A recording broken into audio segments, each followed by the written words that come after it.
To join me in welcoming Simone Coker of Hunger Fighters.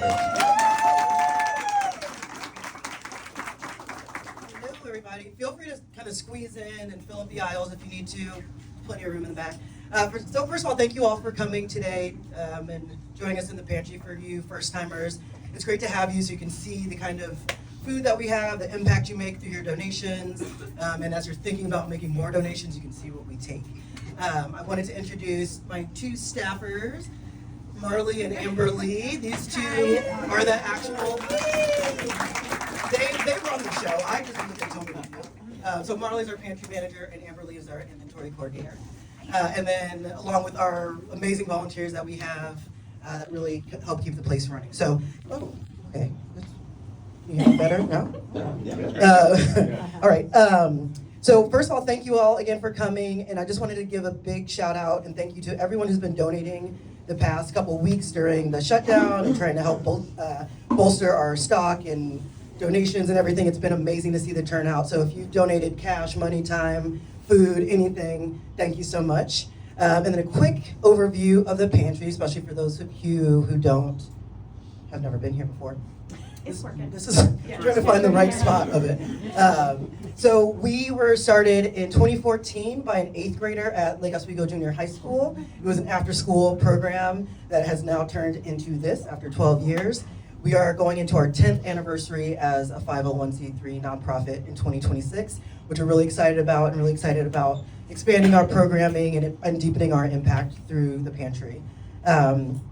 We are open 3 days a week, Monday and Wednesday evenings, Friday morning, so right after you guys leave, we're gonna clean up in here, and then we have guests coming in to shop.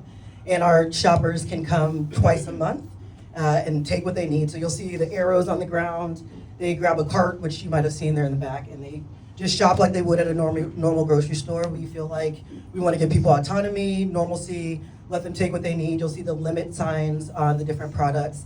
That's based on what we have available, and right now we're doing a family-sized kind of limits, but sometimes we don't have enough to differentiate between family sizes, so it's the same.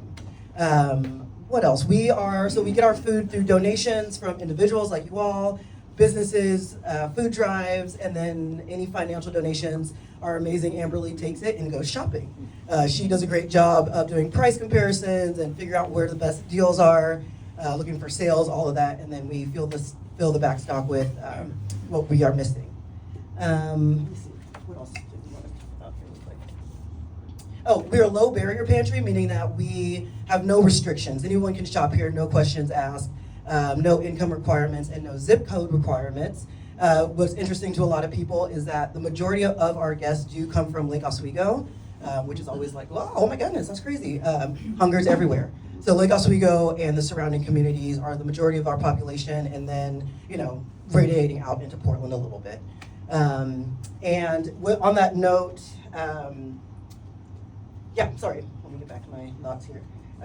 We've been really fortunate the last couple of weeks with everything going on, but as most of you probably know, SNAP has always been a fraught kind of issue, and with the passing of HR 1, the big beautiful bill, in October, SNAP cuts were already happening. So the government shutdown was just kind of the tip of the iceberg. Many thousands, hundreds of thousands of people lost SNAP back in October, and we've seen that here. In October alone, we had 100 new households show up throughout the month. Normally we have like 20-ish a month. In that first week of November, when the shutdown happened and the SNAP cuts happened, we had 400 individuals come through. Normally it's about 260. So you can see how that need is really there. The resources are running thin, both for people who need the food and getting the food in here. So that's a great opportunity for businesses like yours to really support the community. If you're looking to do something like that, especially as a business, we do offer business sponsorships, and that can look like a lot of different things. That could be your business sponsoring the purchase of peanut butter for a month, and we could say, X business bought peanut butter for 2 months. Wow, that's great. That could be, so running one shop day, so when we go through this morning, that costs about $500 for the food and overhead and everything. And so do that 3 times a week, that's $1,500. Do you do the math? You can figure out how much that's gonna add up to. So a month is about $6,000, so you could say you sponsored a month's worth of shops, which is hundreds and hundreds of individuals getting the food that they need. So lots of ways to do that. You could also just say, hey, I don't need the math, just take my money, make sure the lights stay on, do all the things, and we will definitely make that happen. So if you're interested in any of that, feel free to reach out to me, Marley, or Amberly. There's a couple board members here that you can reach out to or talk to while they're here. But yeah, thank you for coming and for supporting us and being part of this Thank you. family.